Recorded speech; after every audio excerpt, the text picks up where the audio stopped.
मोहनलाल पक्षी को लेकर खुशी खुशी अपने घर लौटा। अब उसके दिल में डर की जगह सुकून था। उसने राधा को सारी कहानी सुनाई, कैसे उसे पक्षी वापस मिला और कैसे एक जादुई अंगूठी ने उसकी मदद की।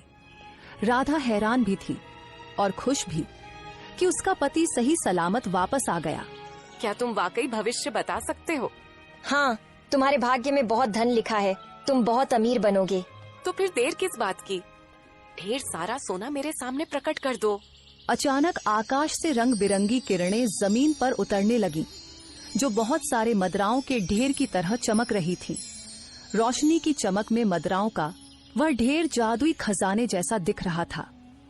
कुछ ही समय में मोहनलाल पूरे गांव का सबसे ज्यादा धनी और सम्मानित व्यक्ति बन चुका था। उसकी झोपड़ी अब एक सुंदर और प्यारा सा घर बन चुकी थी, जिसमें खुशहाली और शांति की रोशनी छाई हुई थी।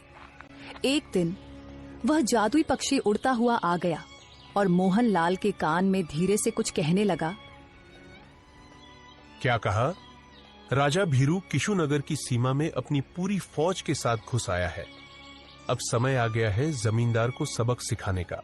मोहनलाल ने गांव के एक आदमी को राज दरबार भेजा।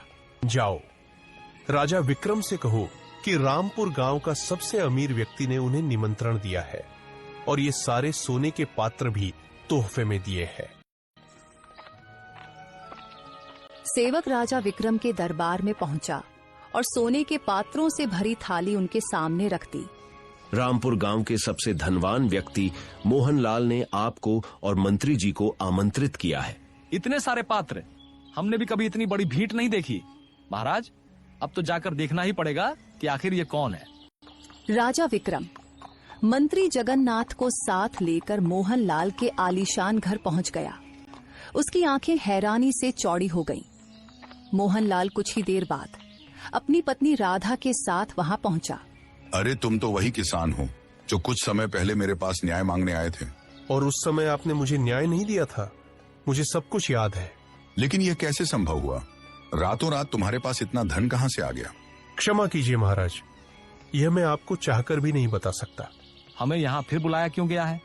तुम्हारे पास अब इतना वैभव है कि अकेले ही 10 जमींदारों को सबक सिखा सकते हो। हाँ, मंत्री ठीक कह रहे हो। बताओ मोहनलाल, तुम्हारा मकसद क्या है? महाराज, मैं आपको एक अत्यंत महत्वपूर्ण सूचना देना चाहता हूं, परंतु उससे पहले मैं चाहता हूं कि आपने मेरे साथ जो अन्याय किया था उसकी पूरी सुनवाई करें। और हां, यह बात आपके भविष्य से जुड़ी हुई है। अगर आपने इसे नजरअंदाज किया तो कुछ ही दिनों में आपका राज्य आपके हाथ से निकल सकता है। तुम क्या चाहते हो? साफ साफ कहो। मैं चाहता हूं कि आप अब मेरे घर पर जमींदार बलराम मक्कीये और बलिया को बुलाकर उनसे साफ साफ पूछे कि क्या मैंने वास्तव में अपना खेत बेचा था या नहीं। सैनिकों, तुरंत जाकर उन चारों को बुलाकर मेरे पास ले आओ। कुछ ही देर में वे चारों वहां पहुंचकर उपस्थित हो गए। मुखिया, सच सच बताओ, क्या मैंने वाकई जमींदार को अपना खेत बेचा था? क्षमा कीजिए महाराज, मैंने जमींदार के दबाव में आकर यह झूठ बोला था। मैंने भी झूठ कहा था महाराज, क्योंकि उसने मेरी बेटी की शादी रोकने की धमकी दी थी। महाराज, जब ये लोग एक गरीब किसान के सामने थे तो ये उसके पक्ष में नहीं बोले, लेकिन आज जब उन्हें पता चला कि मैं इतना अमीर हूं कि जमींदार मेरे सामने कुछ भी नहीं, तो ये सब मेरे पक्ष में बोल रहे हैं। मैं चाहता हूं कि आपके राज्य में ऐसा न्याय स्थापित हो जहां अमीर और गरीब के बीच कोई फर्क ना हो। तुरंत इन चारों को जेल में डाल दो और ले जाओ।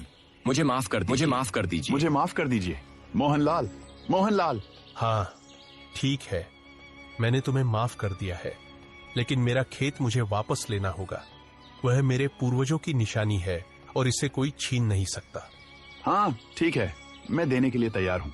जाओ, लेकिन याद रखना, अगर अब किसी गांव वाले के साथ अन्याय हुआ तो मैं तुम्हें माफ नहीं करूंगा।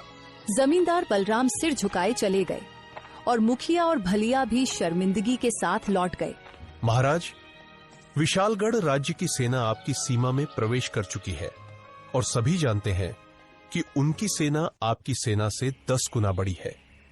आप उनसे युद्ध नहीं कर सकते। तो हमें यहां से भाग जाना होगा।